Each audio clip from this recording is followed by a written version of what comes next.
आज हम जानेंगे महाकालेश्वर मंदिर के बारे में, यानी कि उज्जैन, महाकाल की नगरी उज्जैन के बारे में।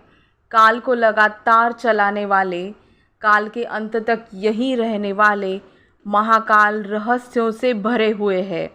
महाकाल का मंदिर जो उज्जैन में है वो बहुत ही ज़्यादा रहस्यमयी है, जिन्हें जानकर आप यकीन करोगे कि वहाँ पे सच में स्वयंभू भगवान शिव शंकर स्वयं विराजते हैं, स्वयं वहाँ पे प्रकट हुए हैं। भगवान शिव के ज्योतिर्लिंग पर वहाँ पे भस्म आरती की जाती होगी, ये तो आपने सुना होगा। लेकिन यहाँ पे जलती हुई चिता का ताज़ा भस्म लाके, एक ज़माना था उस टाइम पे आरती की जाती थी। प्राचीन कथन के अनुसार यहाँ पे हर रोज़ जलती हुई चिता से राख लेकर आरती की जाती थी। लेकिन एक दिन ऐसा हुआ कि स्मशान में कोई भी चिता आई नहीं और मंदिर को पुजारी को भस्म भी नहीं मिला। तो मंदिर के पुजारी को प्रश्न पड़ गया कि आज मैं कैसे आरती करूं। तो उन्होंने खुद के बेटे को मार कर वहाँ पे आरती की।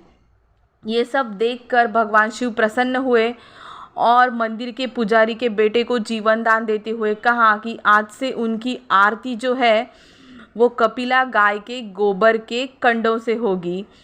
और तब से यहाँ पे कपिला गाय के गोबर के कंटे, शमी, पीपल, बेर, आमल का ताश, इन सब की लकड़ियाँ जलाकर यहाँ पे भस्म तैयार करके आरती की जाती है। और क्या आपको पता है, आज तक संसार में जितने भी ज्योतिर्लिंग हैं उन सब की जलधाराएँ उत्तर दिशा में बहती है, लेकिन महाकालेश्वर मात्र ऐसा एक ज्योतिर्लिंग है जिसकी जलधाराएँ दक्षिण दिशा में बहती है। इसीलिए इन्हें दक्षिण मुखी महाकालेश्वर भी कहा जाता है। मंदिर के और यहाँ पे जो भगवान विराजमान है, मंदिर के गर्भगृह में एक गुफा है, वहाँ पे काल भैरव का मंदिर है। काल भैरव भगवान वहाँ पे विराजमान है, जिन्हें आज भी मदिरा पिलाई जाती है। आपने ये सुना होगा कि मंदिर के प्रांगण में या फिर मंदिर के एरिया में जितनी भी मदिरा या फिर ये जो दारू की दुकानें होती है, ये सब दुकानें जो है इन्हें हटाया जाता है। लेकिन महाकालेश्वर मंदिर अगर आप जाओगे तो आपको दिखेगा आजू बाजू में वहाँ पे जो प्रसाद बेचने वाले हैं वो भी दारू वहाँ पे रखते हैं, यानी कि वहाँ पे मदिरा रखते हैं, शराब उनको रखनी पड़ती है। तो यहाँ पे जो है भगवान को शराब पिलाई जाती है और हर रोज़ वहाँ पे भगवान को शराब पिलाई जाती है, और वो कहाँ जाती है ये आज तक किसी को भी नहीं पता है।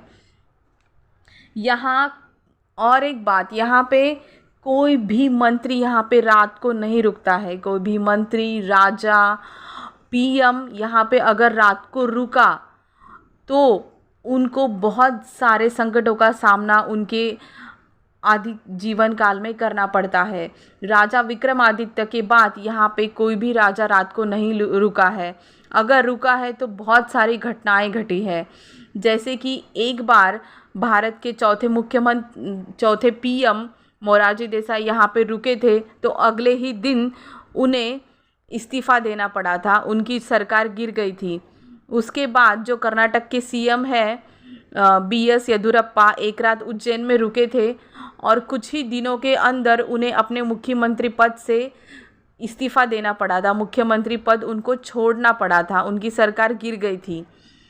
तो इसीलिए यहाँ पे नरेंद्र मोदी भी गए थे, लेकिन वो रात में नहीं रुके, वो रात में दिल्ली वापस चले गए, क्योंकि जो उज्जैन नगरी है वहाँ के एक ही राजा है। यहाँ के लोग ऐसा मानते हैं कि वहाँ के एक ही राजा है, वो है महाकाल। महाकाल के बिना यहाँ पे कोई भी राजा नहीं रुक सकता है। महाकाल का नाम भी बहुत ही ज़्यादा रहस्यमय है। महाकाल का नाम इसीलिए महाकाल पड़ा क्योंकि काल का अर्थ होता है समय। प्राचीन काल में यही पूरे विश्व का समय निर्धारित होता था। इसीलिए महाकाल का जो मंदिर है, यहाँ पे अगर आपको मोक्ष प्राप्त करना है तो आप महाकाल के मंदिर में जाके उनकी पूजा कीजिए, वहाँ पे जाके दर्शन कीजिए, आपको मोक्ष की प्राप्ति हो जाएगी।